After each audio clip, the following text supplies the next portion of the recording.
Let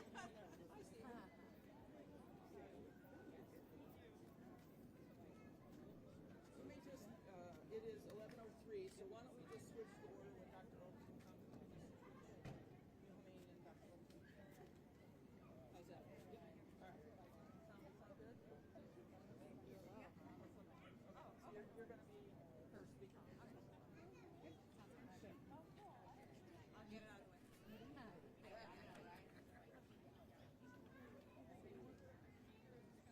hear them, but Dr. Olson. So,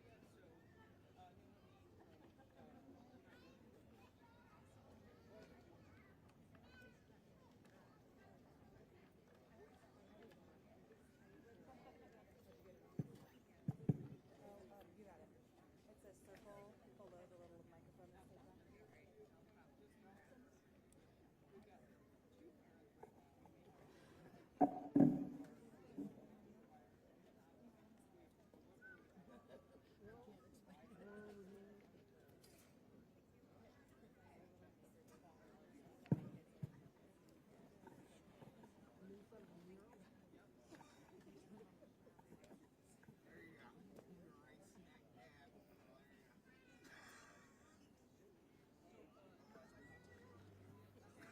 Low battery.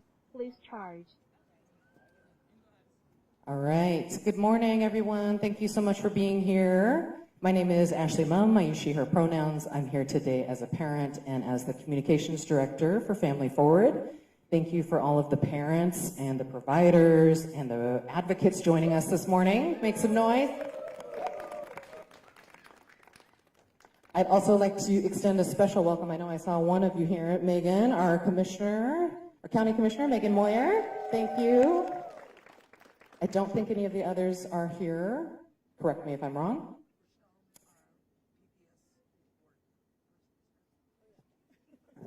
Rochelle Chase Miller, the newly elected PPS school board member.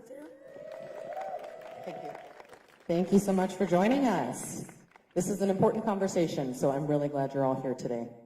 You will hear from people from across Multnomah County this morning who understand personally the importance of Preschool for All for their families, businesses, and our community at large.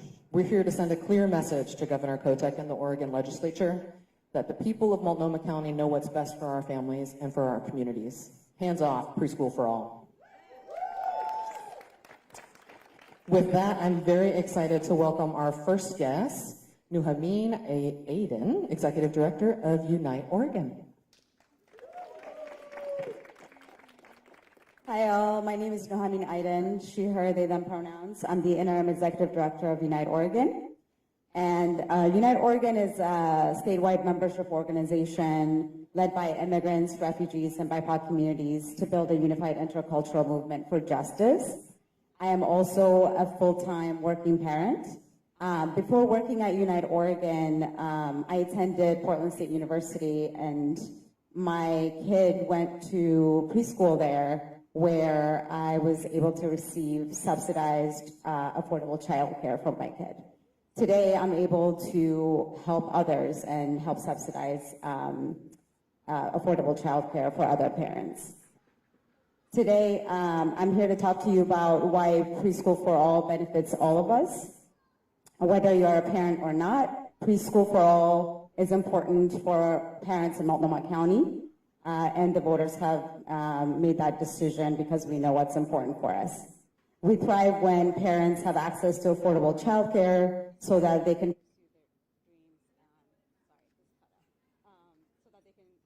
pursue their dreams and purpose in life. Okay, thank you.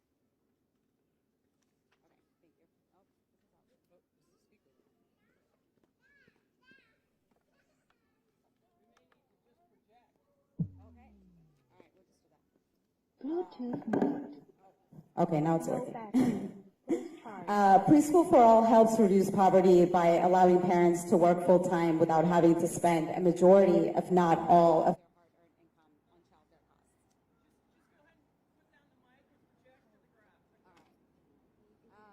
Businesses benefit when their employees have access to childcare and can commit to full-time employment. Families are then able to access health care through their employers, leading to improved health outcomes for their children.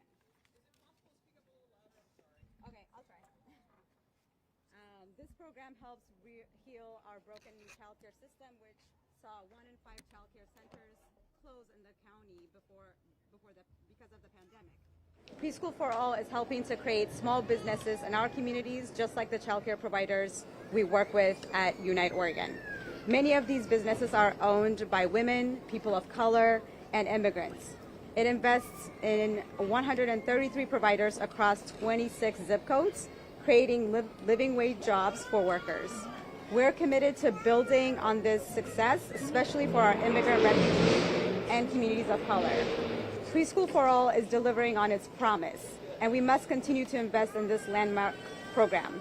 My message to Senators Lieber, Taylor, Meek, and the governor is hands off Preschool for All. We ask you to honor Multnomah County voters. We know what's best for our communities. Thank you. Because of the sound system, we're going to bring the parents up first, and then Dr. Overton has arrived. Yeah, it's important that folks speak right here into the mics. Make it easy for these guys. So, I'll turn it back to Ashley. Thank you so much, Hameen. I appreciate you sharing. We're going to have 3 parents come up and share their experience with Preschool for All. So if you could help me welcome our 3 parents, Lydia Gray Hollifield. Thank you. Yep, let's have all 3. Holyfield, sorry. Lydia Gray Holyfield, Jared Bogley, and Courtney Dawson. We'll have Lydia go first. Good morning, everyone, and thank you for having me here. Preschool for All has been a part of who I've been for a while. It came out of our Parent Accountability Council here in Multnomah County. And as a parent, you never have to want to choose between paying your preschool bill or paying your rent. And so you have to stop and think about that. That's what a lot of parents in my community face every day. Do I pay my rent or do I pay for childcare? So do you want us to have to make that decision? You want to talk about you want to stop houseless and homelessness? Well, it starts there. It starts with our kids being able to go to a preschool where we don't have to worry about where our children are going to be at. So I'm saying to Governor Kotek, you have other things I'm sure that you could be working on in your office, besides worried about what's going on here in Multnomah County with Preschool for All. Preschool for All is not broken. It does not need any type of repair from our governor. We appreciate your concern, but we don't want you to be a part of this initiative that we're doing. So we're asking you to please stop what you're doing. Think about the children that you are going to affect. Can you look at a child and tell them that they're not worthy of having free preschool? Is that what you're wanting to do? Do you want to look at our kids in their face and say you don't matter? Because they do matter. Not only that, this is a foundation. So when you think about how you build a house, you're not going to live in a house with a rocky foundation. So why are you asking our children not to have a firm foundation by not being able to go to preschool? So please stop. Please allow our children to go to preschool. Please do not continue this, and please stop this. This is absolutely insane. You know that it is. This has absolutely nothing to do with you. So I'm asking you to continue to do your job as the governor and support what we're doing in our community, in our county. Thank you.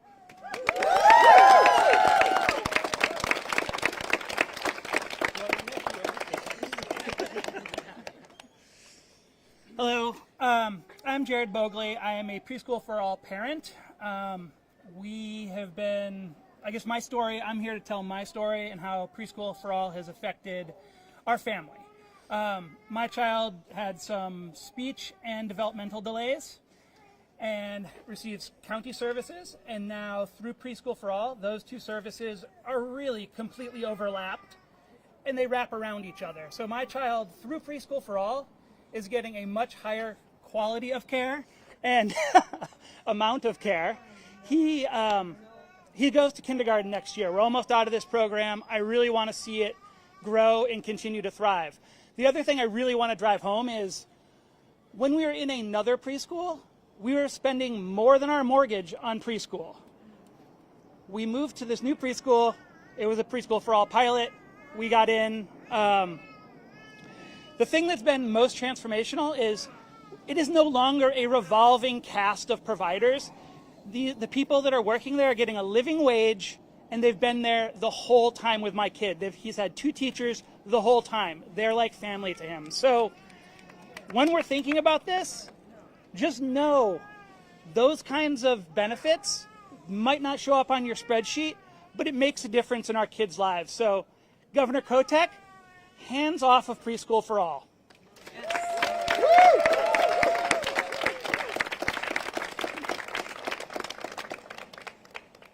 Hi, my name is Courtney Dawson. I am a working artist and a mother of 3 in Portland. Before I had access to Preschool for All, I was paying almost the equivalent of my mortgage in childcare, which is really hard to grasp, whether you want to pursue your career that you've worked so hard for, or pay for rent or for your preschool. Also, as a former preschool teacher, I have seen the advantages of preschool. I have seen how it helps kids. I have seen how it leads to equity amongst people. The fact that people have to choose whether their kids get the education based on how much money they make is totally unfair. And I have gotten to see my kids benefit from Preschool for All. We now don't pay anything for preschool. My daughter is now in a school she loves, with teachers she loves, in a community she loves, and we are not grappling with the choice of paying a tremendous amount of money or pursuing our careers or paying rent. So I would like to say hands off to Tiffany Kotek. Please preserve Preschool for All. Our communities and our youth need it more than the rich people you are trying to appease. Thank you.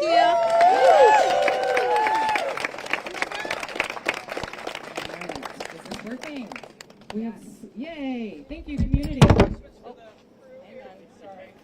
sorry to make you all move the things. And we have some real background crying children. Thank you so much, Lydia, Jared, and Courtney, for sharing your stories. We appreciate you greatly. We have a fuzzy mic. Where would we like that? Okay. Next up, I'm very excited to welcome Dr.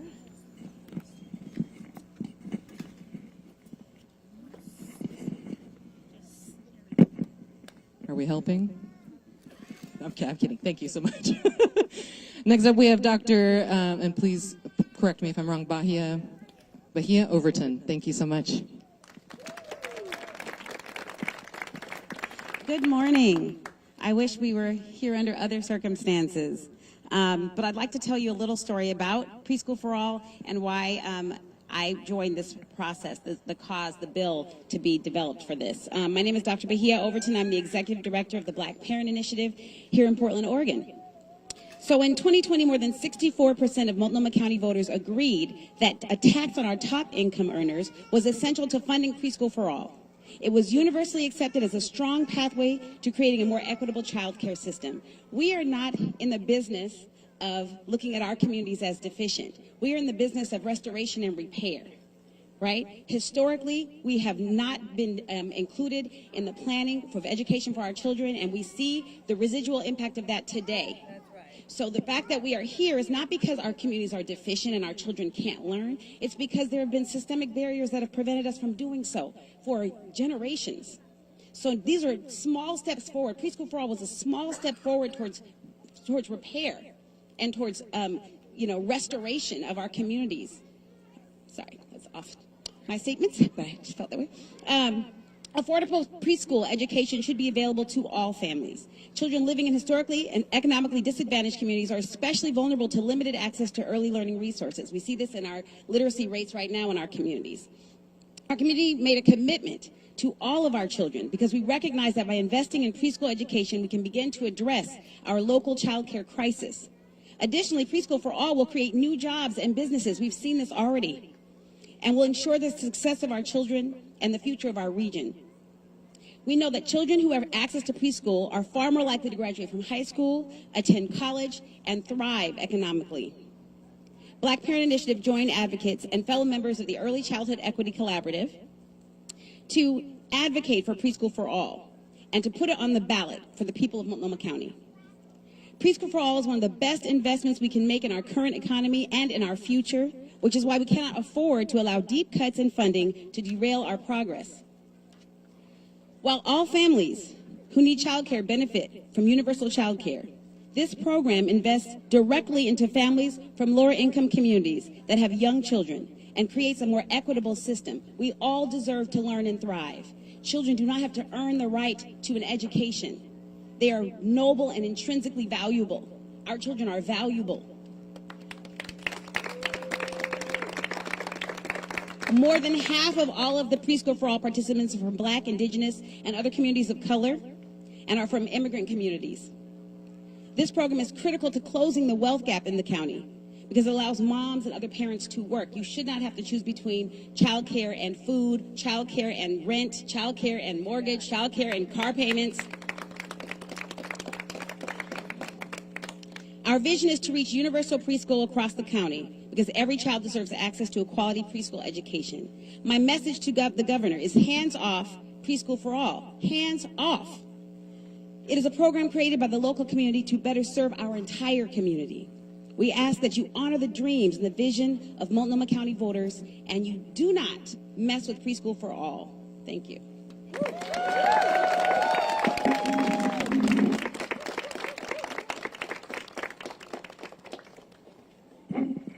Thank you so much, Dr. Overton. Next up, we have the director of Escuela Viva School here.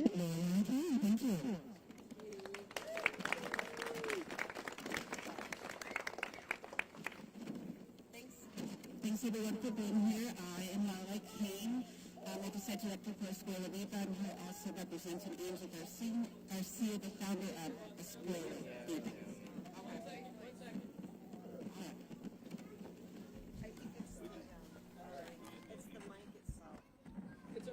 Okay, I'll project. This is where you all need to know that if you guys can speak into their minds, we are also recording this with T-Mobile of China, guys, so you're going to get this file.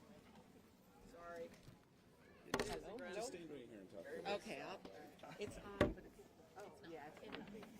Lorelai, if you mind starting over, I know that you hate doing this. Don't be nervous. Okay. Project, everyone, project. Hello, hello. Okay, again, my name is Lawmakers Kane. I'm the Escuela Viva Multi-Site Director. I'm also here on behalf of Angie Garcia, the founder of Escuela Viva. Escuela Viva is one of the many Preschool for All funded providers, and we have been with this program since the beginning. I'm urging the governor and the Oregon legislature to stop this harmful amendment that would dismantle the Preschool for All program, an initiative providers like ours work tirelessly to build. We employ over 50 workers across 4 locations with a 5th location in the works. We employ skilled, passionate professionals who deserve fair living wages. Through the Preschool for All program, we've made real progress, expanding access, raising educator pay, and offering free, high-quality care to working families across Multnomah County. Preschool for All helps independent providers like ours establish and grow child care centers, which are small businesses that are the backbone of our economy. With stable funding from Preschool for All and access to capital dollars, many more small businesses will have the chance to expand and to serve more children. During the pandemic, Oregon's child care system broke down when dozens of providers closed due to financial challenges associated with running a daycare. It caused a huge strain on the system. Today, Preschool for All is helping working parents go back to work by bolstering an industry that had few workers. Please, Governor Kotek and the Oregon legislature, don't let SB 106 move forward. Stand with the children, the families, and the educators who are building a better future. Thank you.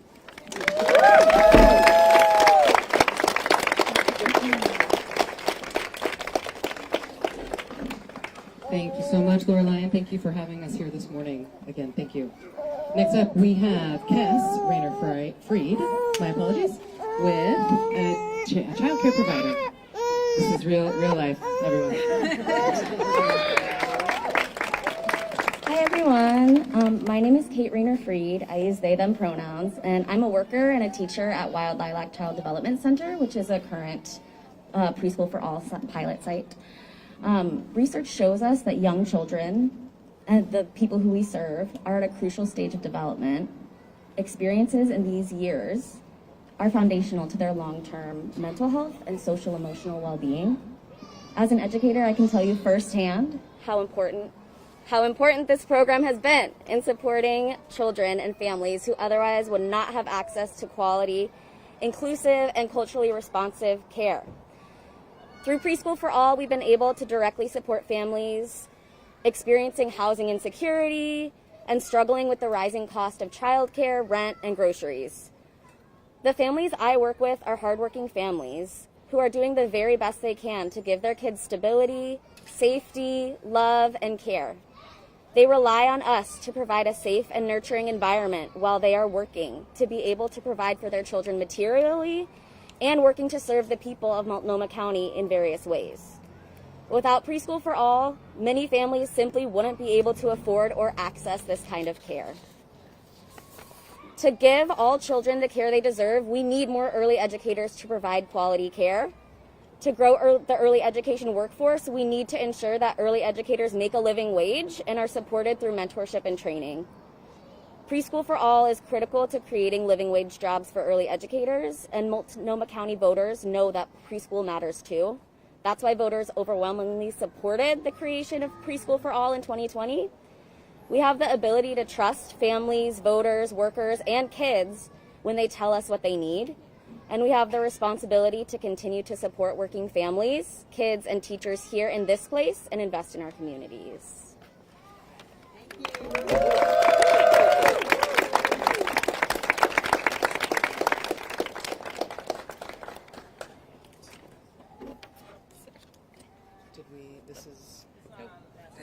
All right. Thank you so much, Cass, for sharing your story. Last but not least, we have Mary King, an economist, to talk a little bit about the economic impacts of Preschool for All.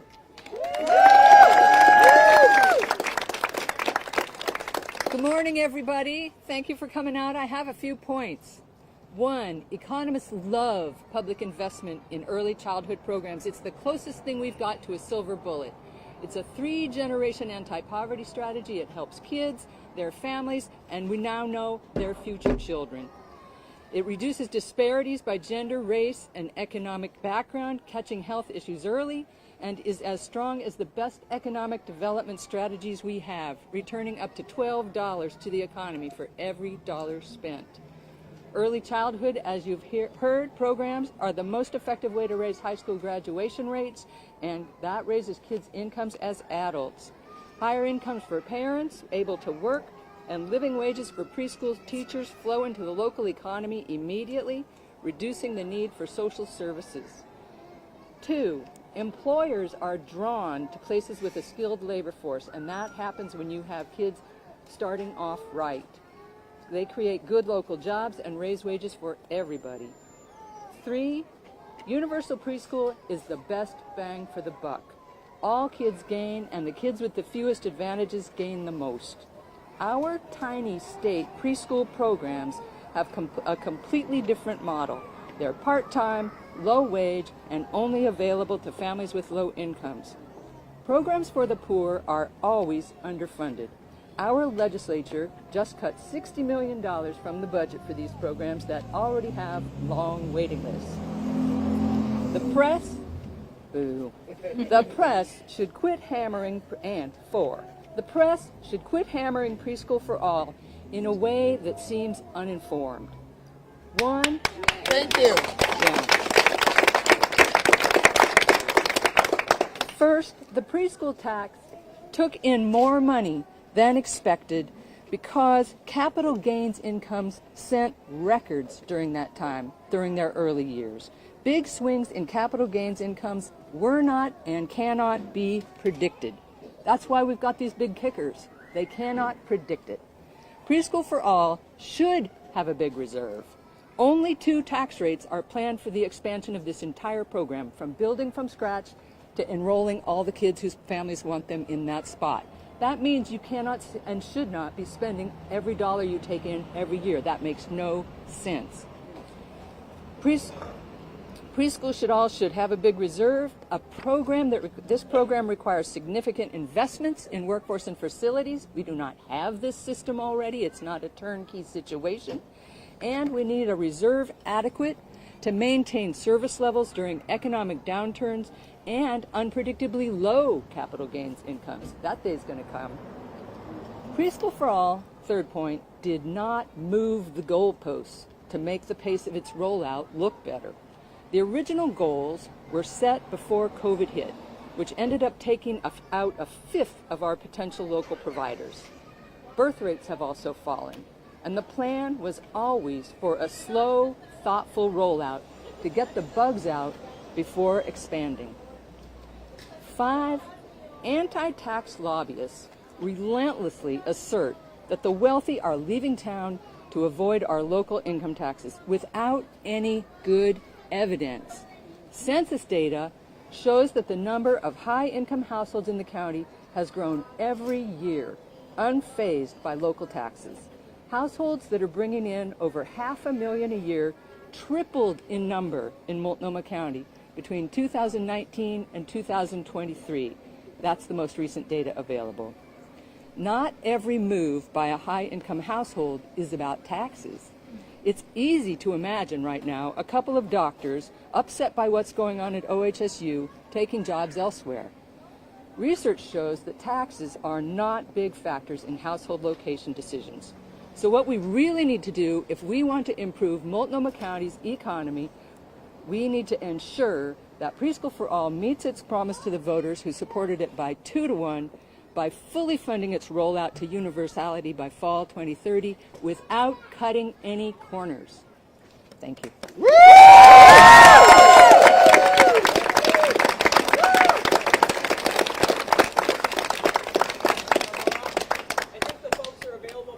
Ashley's coming back with baby in tow.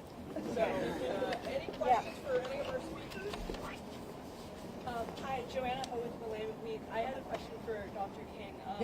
I understand your point about underspending and how the county has obviously, anticipated there will be significant underspending in the first couple of years. However, it is also true that, they forecast underspending by $260 million in the last fiscal year, and that underspending number is actually $485 million, give or take, which is, $200 million more than forecast. So I'm curious for your comment on that, and, between projected underspending and what they actually ended up underspending, if that's concerning to you. Well, for one thing, I don't think it makes sense. Mary, if you come to these microphones, they'll be able to hear you, at least on the recording. Commissioner Moyer here, who might have some thoughts. Yeah. If you want to go up as well. Come on up. Do you want to take that on? Yeah. Go right ahead, please. Champion. Yeah, one of the criticisms that I think comes from a lack of actually understanding the plan for the rollout of the program is that we have to bank dollars in order to be able to fund the program at full enrollment while tax revenue comes up to meet it. So yes, we're at a surplus, more than we expected, which is actually of huge benefit to us because it allows us to have conversations that we are having about, is this hitting middle income families that might also be paying for preschool right now, which we're going to have that conversation. Could we expand or quicken enrollment? Absolutely. We are looking at what is the capacity to grow, which takes investment. But we will hit a negative amount of revenue to slot ratio. And if we don't have a healthy savings going into that period, we'd have to dip into general fund, which would hurt other services, which was never the intention of Preschool for All. So on purpose, we need to be fiscally responsible and make sure that we can look at the economic projections and be ready not only for that planned revenue being lower than cost, but also the volatility that can come when you're talking about an income tax. So, I find it ironic because the county has been heavily criticized for spending every dollar in reserve for homeless services when we had a reserve, and then we're getting that exact same criticism again where we took a different approach to try to make sure that we have a program that when we hit full enrollment can keep that promise to every family in Multnomah County. And that is an economic development program. I want to push back against the governor and the billionaire, and I'm not exaggerating, literally billionaire, who is a major vocal critic of Preschool for All. we have to care about our tax base today, and we have to care about our tax base in the next 10, 20, and 30 years. And if somebody asks me, where do I want to make sure we have vibrant, healthy, successful families, it's going to be middle income, skilled workforce. That is what good local investment is. Not 70-year-old billionaires who, frankly, as a marginal tax rate, pay less taxes than I do. So these are choices. I stand behind them. Could I add one? Sure, Jordan Schnitzer. Jordan Schnitzer. I mean, I base that off, I just watched the news. He was on the news. He is worth over $1 billion. I wish him nothing but economic success. I appreciate his commitment, I believe, to our region, but I honestly cannot vote to cut his taxes while families, middle class, working families, cannot stay in Multnomah County because they cannot afford housing and childcare. Thank you.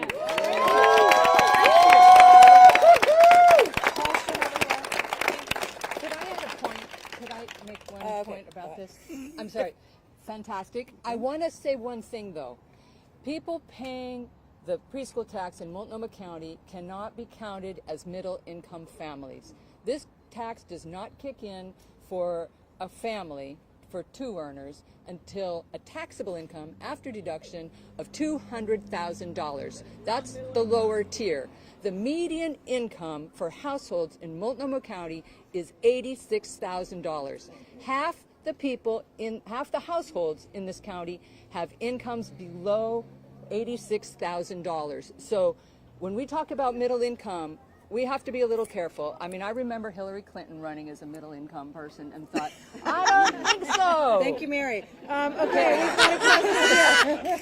Hi, Taylor Dirks from the Mercury. I guess for the commissioner, okay, or really anyone who wants to answer this, but I understand that the Senate bill is not really has a lot of legs to move forward. So I'm wondering kind of what you feel is the next kind of threat to the program and what you anticipate. I think the threat was very, very real until the community poured outcry. 20,000 Multnomah County residents wrote the governor and said, hands off preschool for all. That's what killed that bill. But I think the threat doesn't go away, and we have to have a conversation in Oregon about who government is there to serve. And I will stand strong, but I do not stand alone in saying Multnomah County and the state of Oregon has to be there for the people. And these are the programs that let people live and thrive in Multnomah County. I hope that the conversation can switch from what's going on in Multnomah County to how does the state of Oregon replicate what's going on in Multnomah County? In terms of the bill being dead, this was an 11th hour, end of session surprise. So we're staying vigilant. We don't know what could happen. We know constitutional sine die on the 29th. So at least we can breathe a sigh of relief then. But this came out of nowhere and caught the community off guard. So, we're going to keep our fingers crossed and we're not going to close our eyes until that moment comes. So.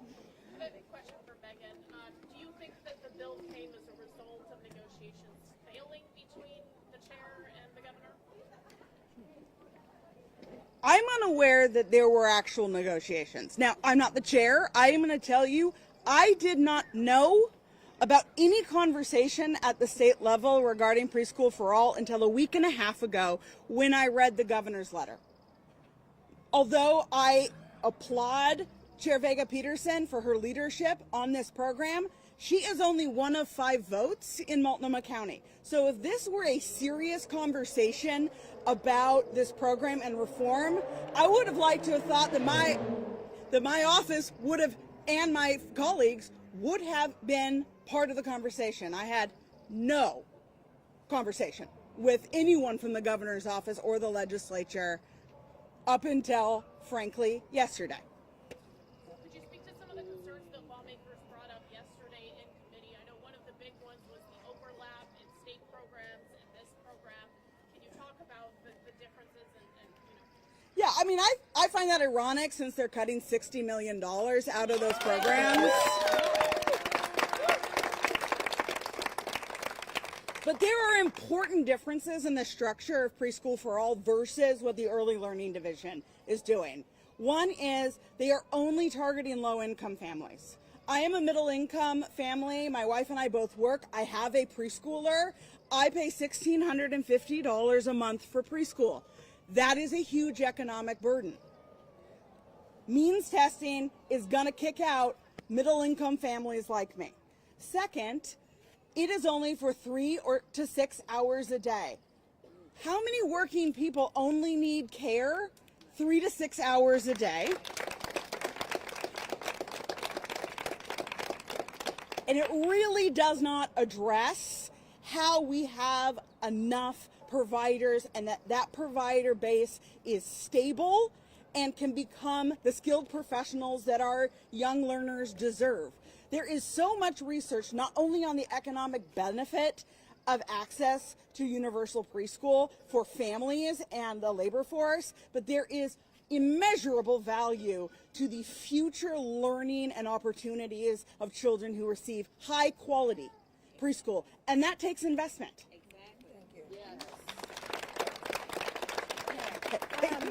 Do we have questions for any of the other speakers?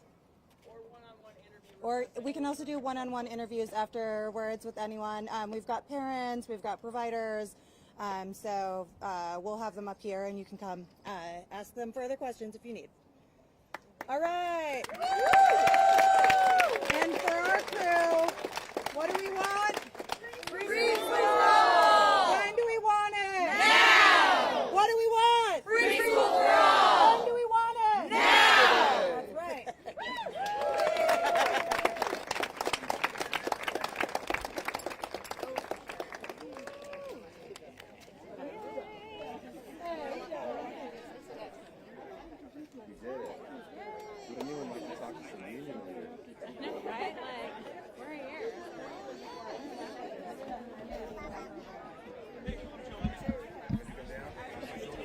This concludes our broadcast day. Click.